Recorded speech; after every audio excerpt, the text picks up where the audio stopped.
अस्सलामुअलैकुम वरहमतुल्लाहि वबरकातुह। जैसा कि हमारी बात नमाज का मुतालिक चल रही थी और नमाज पढ़ने से आपकी ज़िंदगी में क्या चेंज आया, क्या आप मुझे इसके बारे में कुछ मालूमात देंगे? वलैकुम अस्सलाम रहमतुल्लाहि व बारकातुहू। अल्हम्दुलिल्लाह, नमाज दीन का सुतून है।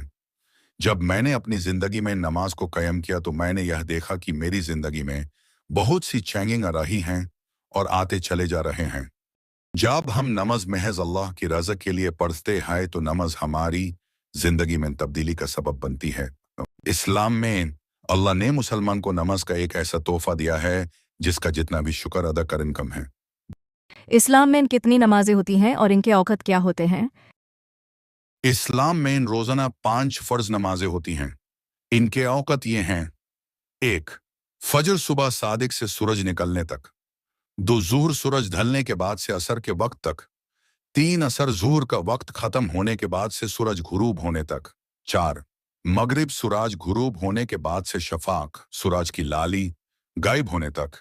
5. इशा मगरिब का वक्त ख़त्म होने के बाद से आधी रात तक।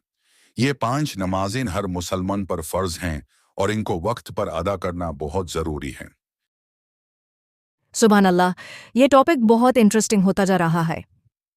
इतना ज़्यादा मैनेजमेंट है इस्लाम और उसके अरकान में, लेकिन वक्त की कमी की वजह से इस टॉपिक को हम नेक्स्ट वीडियो में कन्वर्ट करेंगे।